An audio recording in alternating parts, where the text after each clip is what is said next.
Hello there. What's going on, everybody? We are hopefully live. I think this is working, and we are just kind of doing a live stream on a kind of a lazy Sunday. I would say afternoon, but it's not quite noon yet. So maybe Sunday morning, maybe Sunday afternoon, depending on where in the world you are watching from. I'm going to share this a little bit on social media and, try and get a couple of people in, do a hangout. We'll talk about some games today, some of our favorite games. So that'll be fun.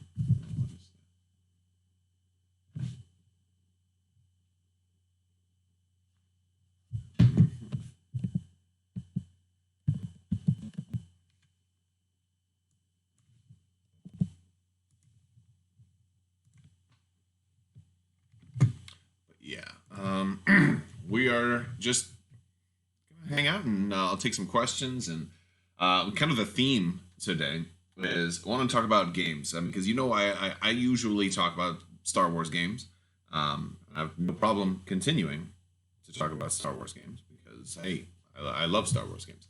But it was some other games were brought up to my attention recently and since I did a kind of a little quick live stream last week, kind of talking about some of the changes I made here in the garage in the area over here. I figured, you know what, let's talk about some of the games because that was a big influence in how I, redid my setup. Is I actually got rid of a lot of games, and it's tough getting rid of games, and not all of the games that I get rid of are actually bad games. Some games I get rid of, some games that I got rid of were really good games. Some games I got rid of were some of my favorite games. But they're just games that, like, if I know I'm probably never going to be able to play this game, then I had to ask myself, why am I keeping it on my shelf? And so that was, I had to make some tough choices. And so, like, I kept a lot of games that, for one, there was a couple of reasons I held on to certain games. Primarily, one, is it a game that I like? Like I've got to enjoy it to keep it. That's the obvious one. But two, how likely am I to play it? If it's a game I'm going to play once a year, then maybe. If it's a game I'm going to play less than that, then maybe not. If it's a game I'm going to play more frequently, then probably so. Probably I'll keep it. That's kind of one of the tests. And also, how much space does it take up? And that's certainly a factor, and it's an interesting factor because a lot of the Kickstarter games that I've got take up a large amount of space. I had done one for Joan of Arc by Mythic, where they sent me everything for that, and that was enough to fill up an entire bookshelf all by itself. And I had to get rid of that one because, well, it wasn't a bad game at all. It was great, but it was too much. And because it was so big, it took up so much space, getting it to table was more and more difficult. So I was just like, that's a great game for somebody who's only got like one game, or very, very few games. But yeah. Nick, you just recently sold Blood Rage and Gloom Haven, both great games, but you never got them played. I can see that being a thing. I actually just recently picked up Blood Rage from the Kickstarter, from the second round Kickstarter, it's the one with the Golden Gods, and kind of went all in for that, and even got the playmat, and I played it. I've only played it once so far because I got it not too long before the lockdown happened, so I haven't had any more chances to get any of my games. So that's going to obviously be a big factor in like how we judge games, but yeah. That one is I'm looking at it right now because I have some more games over. I don't know if you guys can see, but I got some more games over there, and yeah, there you can see it's right up there. So yeah, no, Blood Rage is up there. I had a real good time. Whoa, there we go. With that one, and it's a fun game. I haven't played it enough to really have a super detailed opinion on it. I did also back Ankh and Rising Sun, and so it's going to be tough because Rising Sun's one of my favorite games, one of my all-time favorite games. So it's going to be really tricky to see what takes the cake.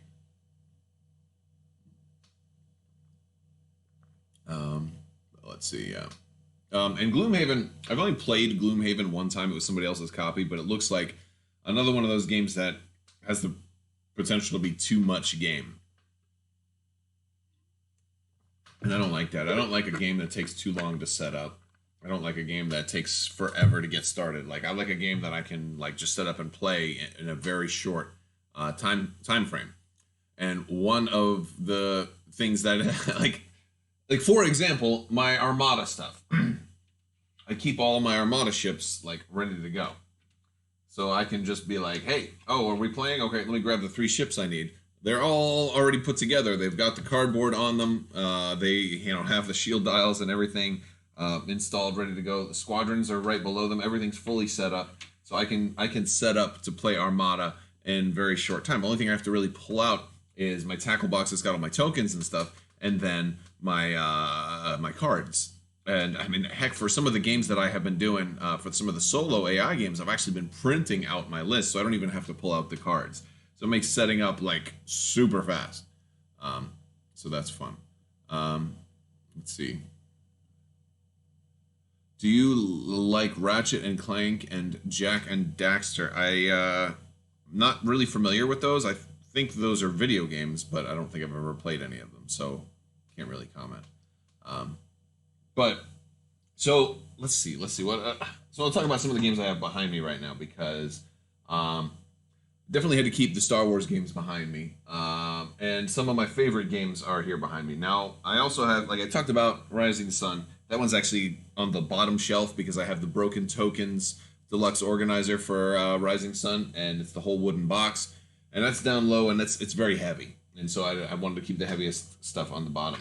But one of my favorite games, is right here, Twilight Imperium. Love this game. It's definitely one of my favorites. And then this one also has the broken token insert. This one is like 30 pounds, maybe 25 pounds or something like that. I don't know, man. That's heavy. That's a real heavy game. But I like that one. One game I bought that I didn't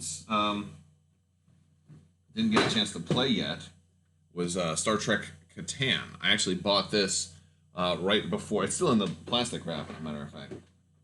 I bought this one just before the lockdown, like the final day. I went up to one of my local stores because I wanted to go to all my local game stores that were close to me, the ones that I frequented the most, and make a purchase or two from all of them, just in case it was the last time I ever went there. It was like a sentimental thing and a kind of a way to like, hey, let's support our stores for one last day while we can, So I bought a couple of games from a couple of different stores, and this was one that I had kind of been on the fence about because I had Game of Thrones Catan, but that one I didn't like the extra rules for that, and I was like, you know what, I do more sci-fi stuff too, so if I'm going to have a Catan behind me, this one looks really cool. So I haven't even opened it up yet, and I'll have to do that, but it looks cool. So, and also I think there was a thing with Star Trek Catan kind of going out of print for a long time. But have I tried Archipelago? It's fantastic. I don't think I've ever played Archipelago.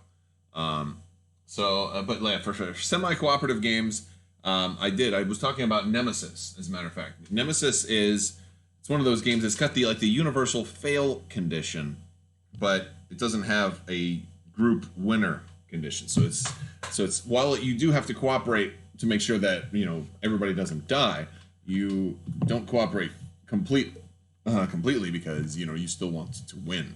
And I like that because it does allow you to help people.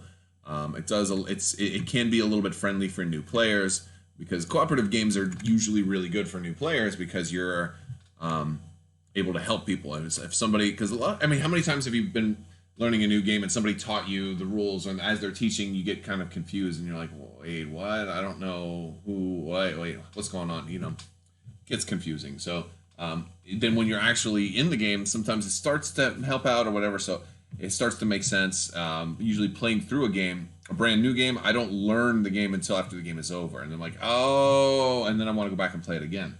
But if you're new to a gaming group where they play different games all the time, you'll learn a game and be ready to actually play it again, but then they won't play it again for 6 months. So I think cooperative games are a lot more forgiving in that regard, because people can, actually going to help you out, not just with the rules, but also with strategy. So that's pretty cool.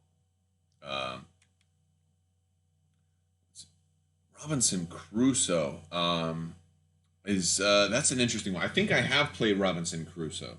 I think is it? I think it's one of those games that has like you do some like docks and ships, but you have some stuff that you can do on land, and then the second part of the turn is based on what you did on the land. That's how many things you can do with your ships out at sea.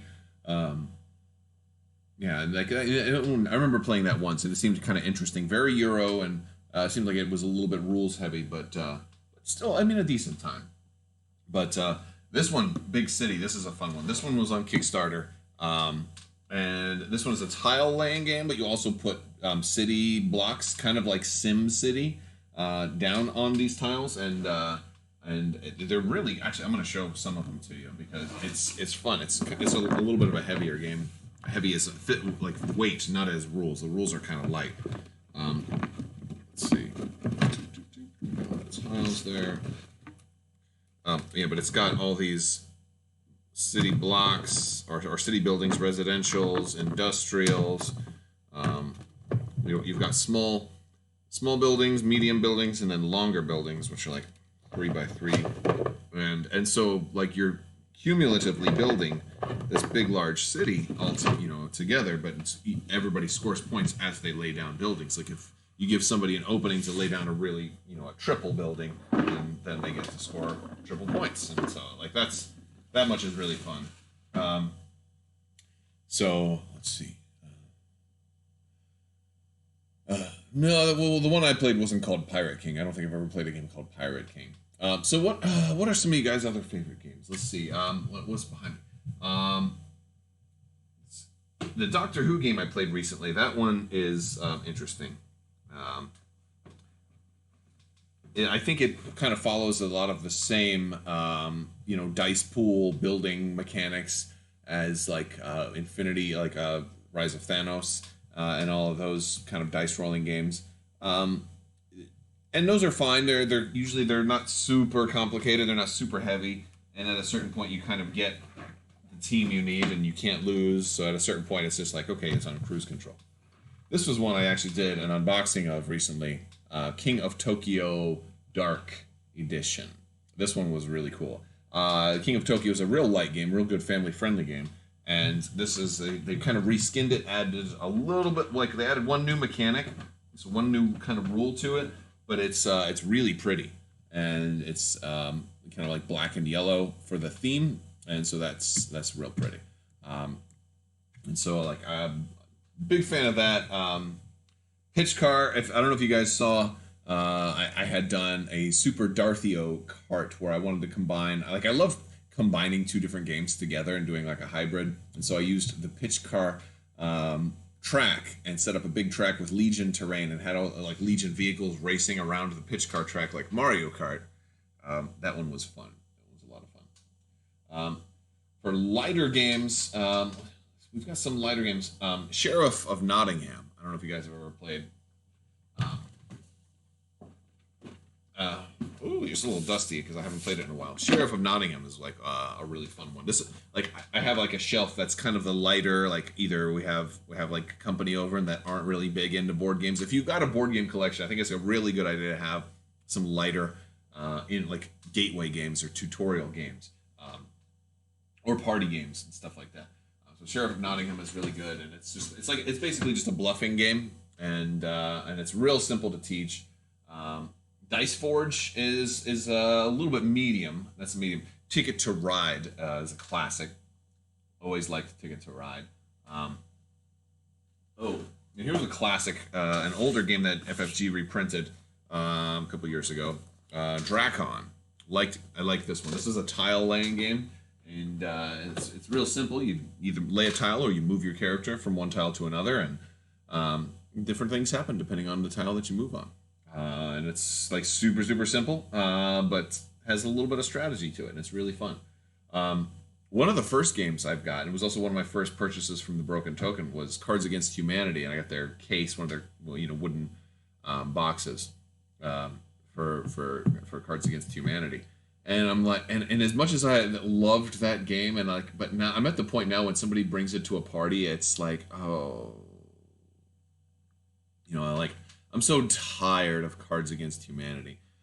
Primarily just because it's like it's over the top raunchy, and I'm like, I would rather play Apples to Apples or something a lot more tame, because then when something kind of raunchy does come out, then it's a lot more fun, but like Cards Against Humanity is just like every single card is something trying to be more over to the top than the last one, and it becomes kind of ridiculous. I played Dice Throne. I've heard of Dice Throne. I have not played Dice Throne. Let's see. Hi, Flu X. I'm from South Africa. With Legion, are clones and separatists easy enough to get the hang of for new players, or would Empire and Rebels be easier? I'll say that the rules differences between clones and or clones and the clones and droids, or the clones and separatists, they have only one or two new rules each, so it's not really that big of a deal. I actually think they're probably a better idea for a new player because there's less to buy for that faction. While the Empire and Rebels have a little bit less rules, they also have a lot more expansions and a lot more things to buy, and each of those expansions will come with their own rules. So I think the Clone Wars core set is probably a really good buy for a new player, but it really depends on which factions you like the best. For light party games, the Resistance is always a good hit. Oh, absolutely. Hold on, I got it right here. All right, light party games. I'm not gonna lie, I absolutely love light party games. I have one here behind me that I have never played, but it's Town of Salem. This was on Kickstarter, and Town of Salem is also a computer game on Steam, and I actually just played it last night. I was teaching my friend Sean Town of Salem, but yeah, it's basically Werewolf.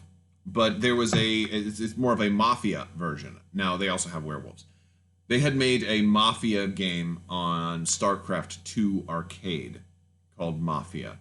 And it's basically Werewolf, but instead of, just the werewolf, there's the Mafia, and they have a team. And that's cool. I mean, there's other Mafia games, too, I think. I don't know what happened to them. But yeah, so the guys who made that eventually said, hey, you know what, we want to, instead of making a free arcade game for StarCraft 2, we were getting good at this, let's make our own game. And they made a game that it could work in a web browser, but then they said, hey, let's monetize it, and they put it on Steam. And then they've been updating it, and it's been getting improvements, like little by little. It's just been getting better and better over time. It's actually pretty polished now. Well, they had run a Kickstarter and came up with a card game version of their video game that was actually based on a card game, which was Werewolf, kind of. So yeah, so that's, I've never actually played this. I have run a game of Werewolf one time, but it was a small game, but the idea is basically you have a whole bunch. It's for large groups, very large groups, like of 10 or more people, basically. But you're going to give everybody a card, and you might have, oh my, these are not suitable for work. Oh my. Yeah, wow. These are not suitable for work. Well, I did get the NSFW version. There's two versions in here. There's one that's safe for work and one that's not safe for work. Yeah, like if you're going to play with the kids, you want to make sure you're using regular. Oh my goodness. Okay. Yeah, but so you're gonna get a card, and you could be a townsperson, you could be the mafia, you could be the Godfather, the executioner, a doctor, a deputy, or whatever. And everybody has a different role, and so, but it requires that somebody run the game, and so somebody has to kind of know all the rules and kind of manage the game and tell everybody when to go to sleep and when to wake up and all of that. Now, if you don't want somebody to have to run the game, there is the version, there's One Night Ultimate by Bezier.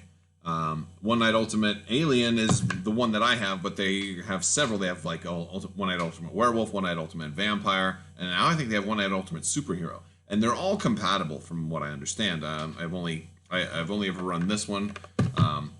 But if you wanted to really mix things up, if you had a group of people that loved One Night, and I was almost going to do a One Night like big evening event tournament or something like that at last Gen Con. But yeah, like the problem is I love games like this during the day. At night, usually at conventions, when nighttime rolls around is when I start to get tired. You know, so I'm like, I don't want to go gaming at like 10 o'clock. Like I want to go eat, and then I want to go like up to my hotel room, and then I have to start uploading videos and stuff like that. So I kind of have to work at night. So I like to like lay in my I'm getting old. I'm getting lame. You know. So I'm like I would love to like play these like before dinner. You know, but like nobody at conventions runs like Werewolf and stuff like that during the day. It's only like a at night kind of thing. I'm like, maybe I just got to change with the times. You know. All right, where am I putting these? Oh, there's another one that's pretty cool. This is one I haven't played in a long time. Mafia de Cuba.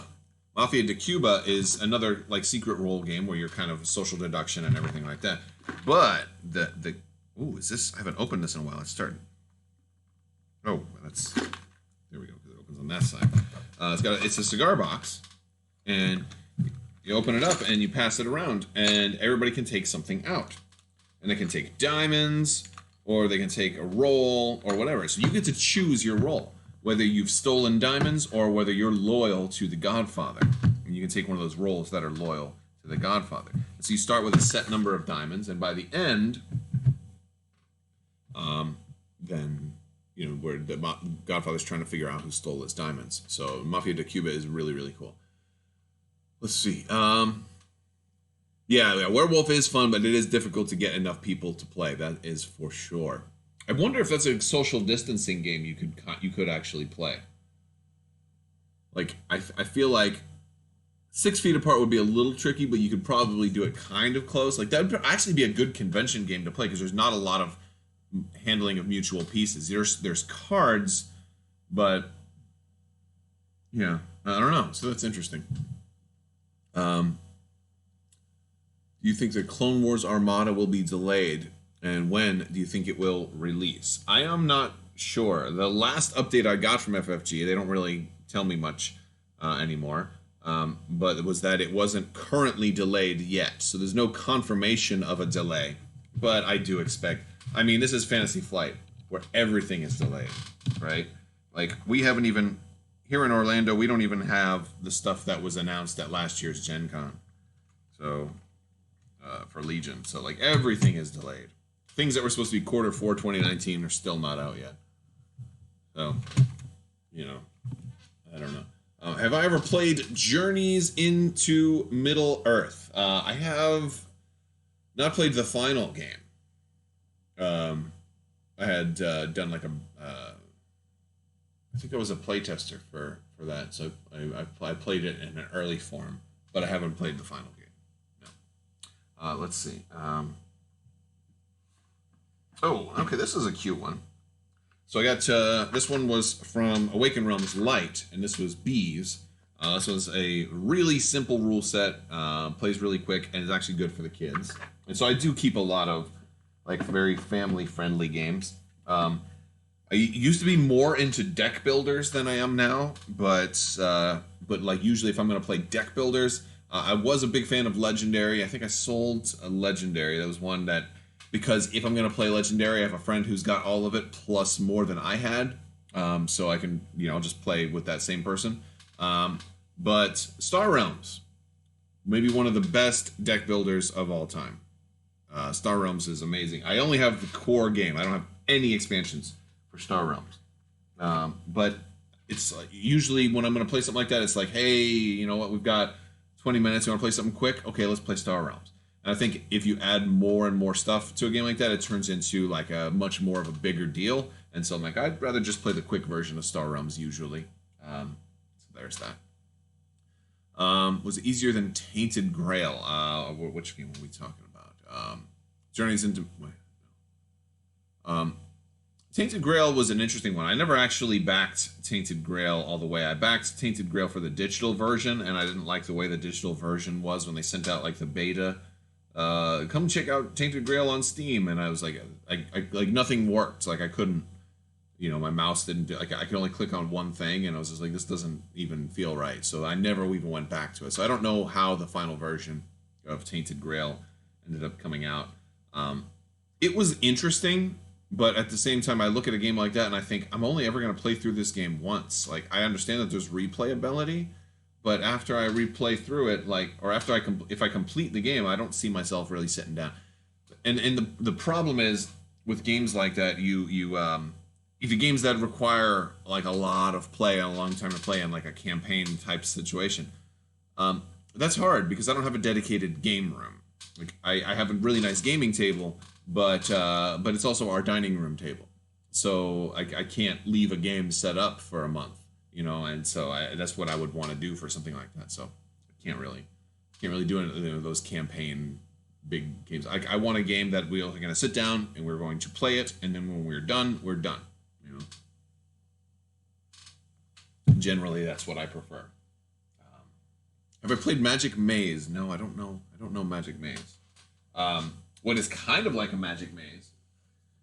One of the first games I got introduced to when I got into board gaming, Wiz War.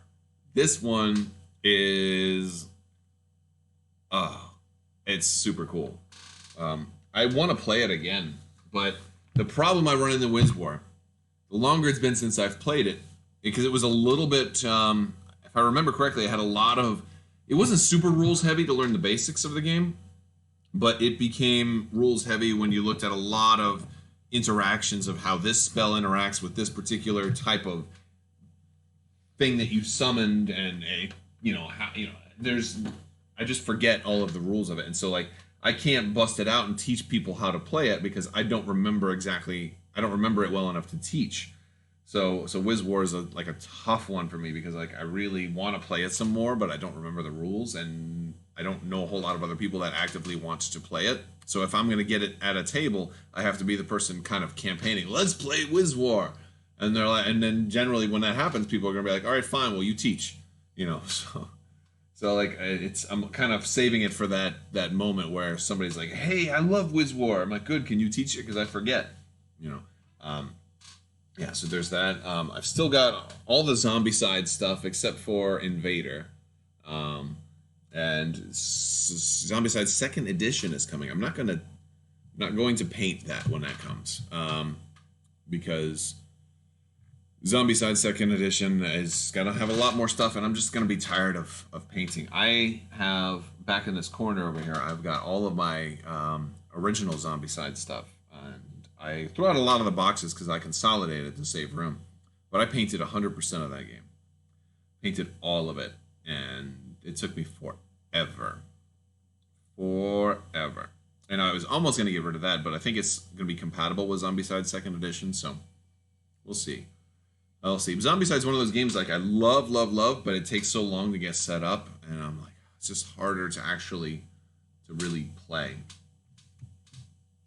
Let's see. Well, some vintage board games. Very cool. All right. Let's see.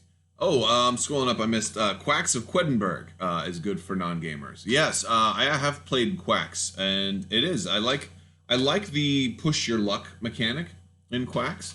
I don't think I have too many games that have a good push your luck mechanic. I'm looking at like the pile over here, and like I don't think I have a whole lot that has a good push your luck mechanic.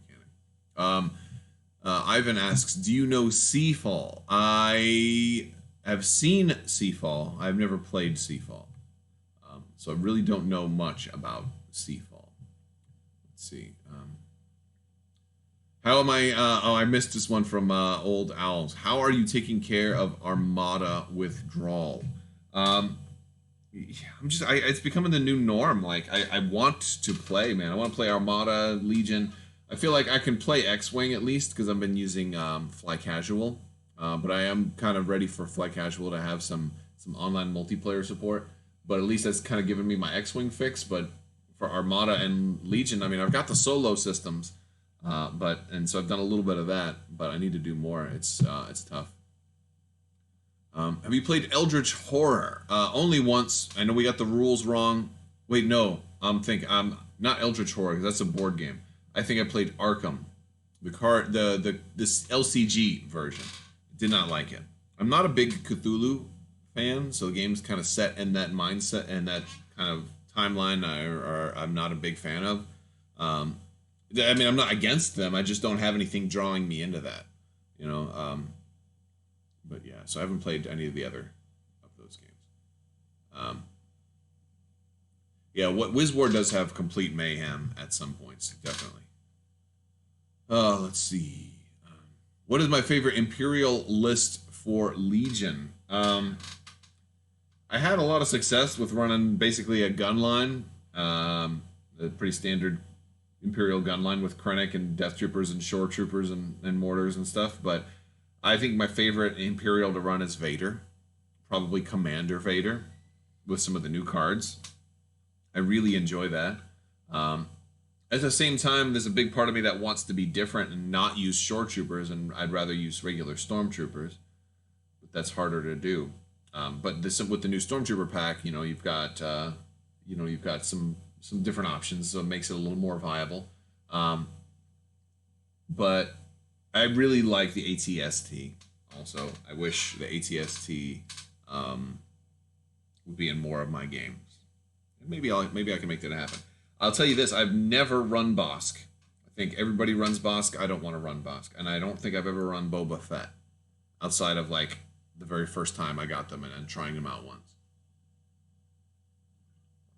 Just don't really like the bounty hunters for the Empire. I don't think they should be Imperial. I think they should be, some kind of independent faction. Because why can't the rebels hire a Bosk? If he's a bounty hunter, why can't we put out a bounty on Darth Vader?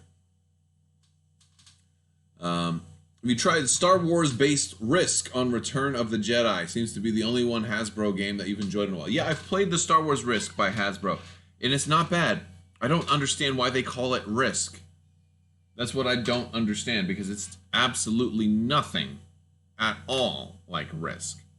It has no similarities to Risk at all, and it's a completely independent board game. I hate Hasbro as a gaming company because they get this license to make Star Wars board games, and they deny companies like Fantasy Flight the right to make board games because they've got the exclusive license, and they shut the main reason Imperial Assault kind of got shut down. And what do they do with it? Another version of Star Wars Monopoly. Star Wars. Take every classic, boring board game that we've ever seen, and let's just slap a Star Wars skin on it. But then they take something like why do the Star Wars Risk? Like, the Star Wars Risk wasn't that bad.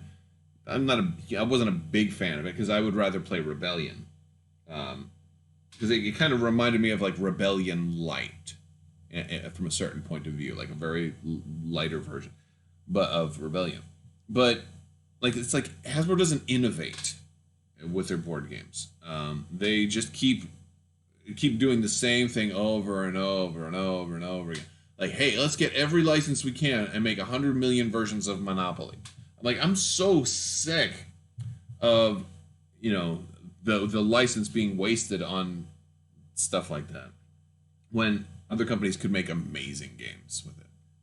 Imagine if Lucasfilm just opened up the license. Now everybody can make Star Wars tabletop games. Everybody can, and then maybe you'd see like Privateer Press coming out with a Star Wars skirmish game, and maybe you'd see AEG coming out with a Star Wars card game that's kind of light and fun, and maybe you'd see CMON making a Star Wars game. like I'd love to see more stuff like that. Marvel Champions. Marvel Champions, I've played. I'm okay with it. It's fun. Again, I'm not a big LCG person. I prefer Marvel Crisis Protocol because I like miniatures more than cards. But yeah, have you heard if Outer Rim is getting any more content? I have heard rumors that it is, and well, they've also said that it is. I think we'll probably see that announced at Gen Con or during the Gen Con timeline window, so the end of July. Let me see. Let me pull up my calendar because I can tell you the day we'll probably find out all the good, juicy information. So Gen Con starts, I think Thursday. So I think it's the evening, Wednesday, the evening of the 29th. So either the 29th or the 30th of July is when we will probably get all of our big news from Fantasy Flight, and that will probably include an expansion for Outer Rim. I expect it will probably be a bigger box expansion, but yeah, I would love to see more Outer Rim. That'd be super cool. It needs, and I hope it fixes a couple of things. Like there are things I want, and maybe I should do a video of like what an Outer Rim expansion needs. That's an idea. That's a really good idea.